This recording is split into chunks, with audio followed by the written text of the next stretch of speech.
खुलुमबाय, आं उदांस्रि मोसाहारि। बड'लेण्ड बुब्लिनि जानानै बयखौबो बरायना लाबाय। दिनै 11 मे 2024। नोंथांमोननो बड'लेण्ड बुब्लिया दिनैनि साना मा मानि थाखाय मिथिजायो एबा दिनैनि सानाव मा मा हाबाफारि फालिनाय जायो नोंथांमोननो फारि फारि बड'लेण्ड बुब्लिया फोरमायगोन। दिनैनि सानखौ नेशनेल टेक्न'लजि डे महरै फालिनाय जायो।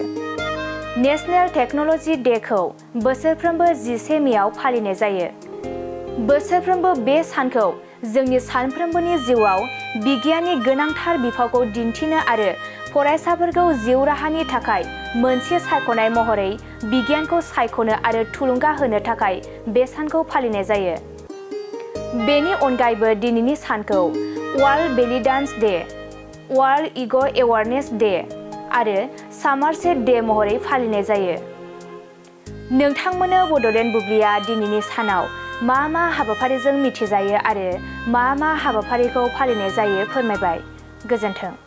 मोनसे गोजोनथाव खौरां। नोंथाङा नोंथांनि न'खौ समायना रमायना जोंख्लाब माख्लाब खालामनो गोसो दं नामा?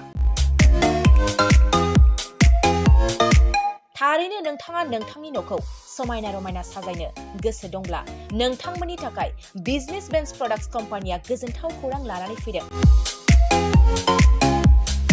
गोदान बोसोर रंजालि बैसागु फोरबोजों लोब्बा लाखिनानै बेन्स प्रडाक्ट्स कम्पानिया नोंथांमोननि थाखाय अफार होनाय जादों।